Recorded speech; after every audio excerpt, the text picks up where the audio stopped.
Hi everyone! Today I'm going to show you how to overwinter peppers. It's a very easy process, so you can grow the same peppers next year and have peppers earlier to harvest in the spring. Now most people grow peppers as an annual. It grows in the summertime in warm temperatures, and then it's killed off by frosts in the fall or in the early winter. However, peppers are actually a tender perennial, meaning they can come back in the spring as long as some steps are taken to keep them alive during the winter, a process called overwintering. So it's a very easy process, and I'm going to show you today how to do it in 4 simple steps. You want to start the overwintering process when the nights are in the 40s and 50s and the pepper production starts to slow down. Now this plant is still producing, has lots of peppers on the vine, but it's getting colder nights, so now's a good time to start it here in Southern California.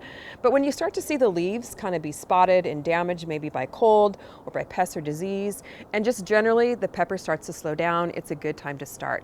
Now if you're a northern gardener and you have cold winters, you definitely want to start this process before your first frost. And the first thing you want to do is harvest all the peppers from the plant. So we've got a ton of peppers here, and we're going to get a nice little harvest before we overwinter this plant. Harvesting the peppers encourages the plant to focus all of its energy to preparing for dormancy over the winter rather than keeping the peppers alive on the plant.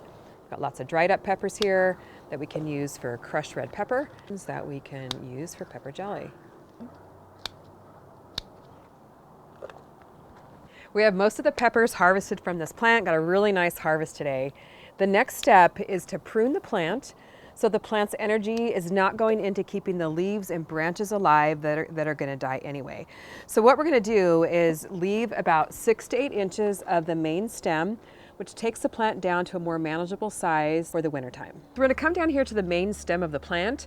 We're going to go up to the first Y in the main stem, which is right here.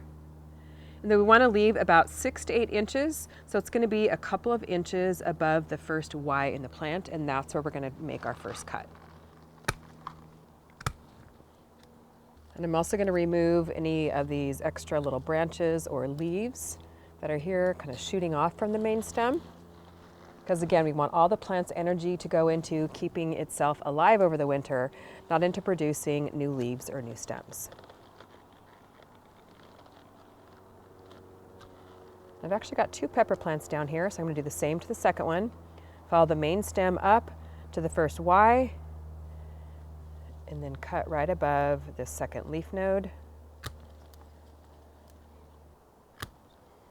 Cut out the extra branches.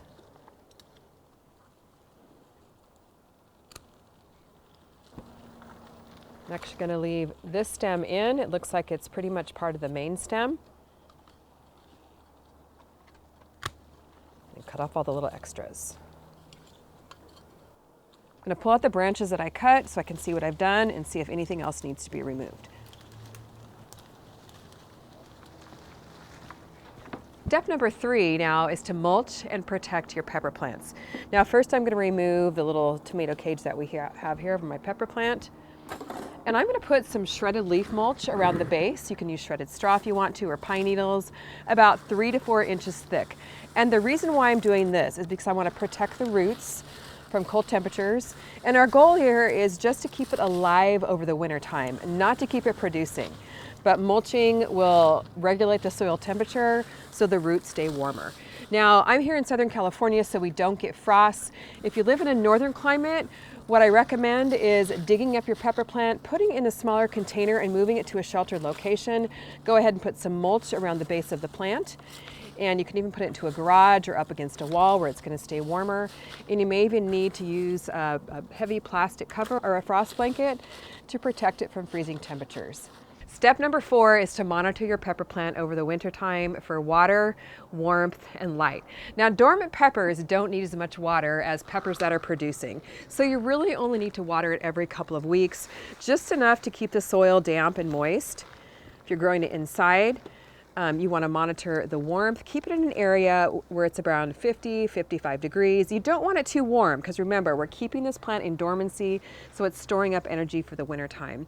As far as light goes, it doesn't need near as much light as when it's fully producing. If you've got some ambient light by a window or in a garage where you might have a little bit of light coming through, it's absolutely fine. We have our pepper plant all prepared to stay alive and dormant over the winter time. Come spring though, when temperatures warm up, it's going to want to grow again. In southern climates, you really don't need to do anything but start to increase the watering, give it a little fertilizer, and pretty soon you'll start to see some brand new leaves kind of pop out, branches pop out, and you're going to have a harvest that much sooner. Now, you northern gardeners who are growing your peppers in your garage, around the time of your last frost date in the spring, you want to bring your pepper plant out, maybe put it in a windowsill where you're getting a lot more light. Start to water it again, start to feed it again, and then a few weeks after your last frost, you're going to bring it outside, maybe repot it in some fresh new soil. You're going to have some peppers before you know it. Little disclaimer here, the success of overwintering your pepper plants really depends on the severity of your winter and the variety that you're growing. But by following these very easy steps, you can potentially overwinter your pepper plants and grow the same pepper plants next year and harvest earlier in the spring. And we got a wonderful little harvest today to boot. Really excited about that. Well, head to CallieKimGardenandHome.com, grab the December Grow Your Groceries with Callie Kim subscription box. This is the easiest way with this box you can grow your own veggies inside. The theme is Sprouting Spectacular. You can grow these on your kitchen countertop without soil or grow lights. And you also get 2 free plantable gift bows by Special Vocations in your box. You can grab your gifted box for your friends as well for Christmas. Get $5 off with the code Happy Holidays. We're also having a Christmas sale over on our website, 25% off all seeds, books, and garden kits with the code CallieKim25. What I want you to do this week is prepare your pepper plants for overwintering and then come back in the comments and let me know how it goes. Thanks so much for watching. See you on the next video.